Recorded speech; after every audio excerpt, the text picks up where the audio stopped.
कि इलेक्शन हो जाएंगे, आपके डिलिमिटेशन हो जाएगा, उसके बाद आपको स्टेटहुड दिया जाएगा। आज 11 महीने हो गए, स्टेटहुड का कोई भी हमें हिंदुस्तान से कहना चाहता हूँ, ये बॉर्डर स्टेट है, चीन हमारे ऊपर बैठा हुआ है, वहाँ पे काफ़ी वहाँ की ज़मीन उनके कब्ज़े में है। वहाँ पे ऐसी चीज़ होना हमारे वतन के लिए खतरनाक है। बहुत ही गंभीर मसला है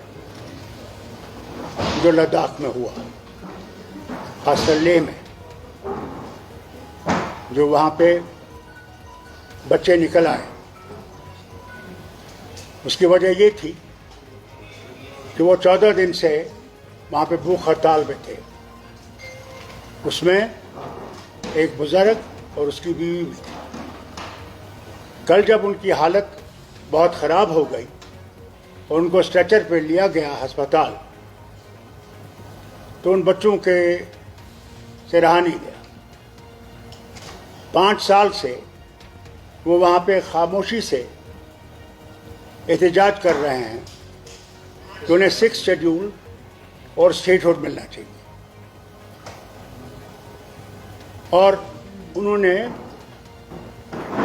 वांगचू उनके लीडर थे, लेह से वो पैदल चले दिल्ली तक कि उनसे कहें कि इस चीज़ को देखें।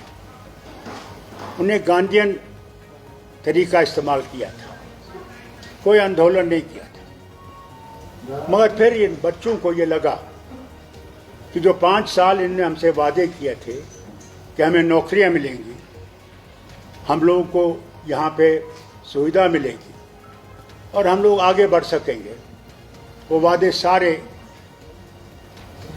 खोखले निकले। और उसका नतीजा ये हुआ कि आज उनसे रहा नहीं गया और वो बाहर निकल आए। और माफ़ी चाहता हूँ ये कहने को, उन्हें गांधी छोड़ के आंदोलन का रास्ता लिया, जिसमें कि उन्होंने बहुत सख्त कदम उठाए, जिसमें उन्हें बीजेपी का दफ्तर जला दिया, कई पुलिस की गाड़ियां जला दी, कई और दफ्तरों को उन्हें आग लगाने की कोशिश की और उसमें पुलिस को वहां से गोली चलानी पड़ी।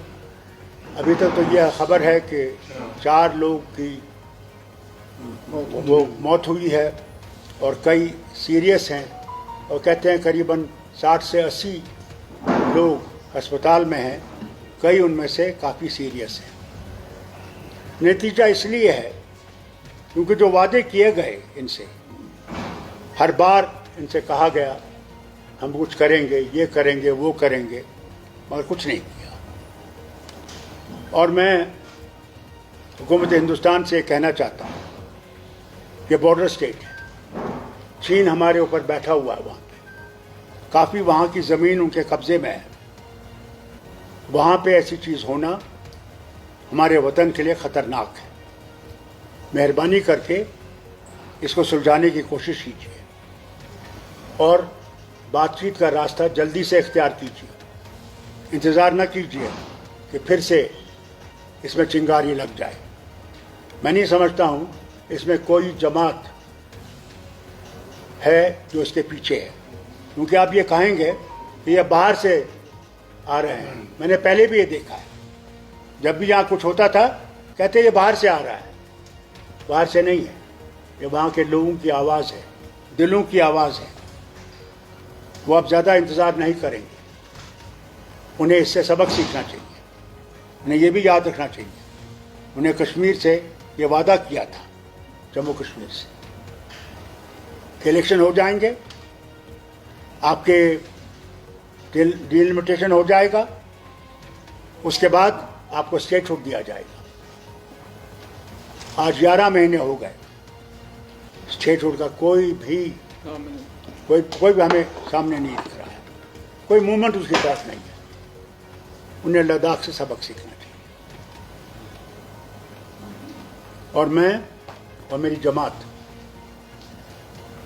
उन बच्चों के साथ हैं जिनकी जानें गई हैं, और हम उनके ख़ानदानों के साथ इस मुश्किल घड़ी में उनके साथ खड़े हैं और अल्लाह से दुआ करते हैं कि उनकी आत्मा को शांति मिले और उनके माँ बाप ये सदमा बर्दाश्त कर सकें।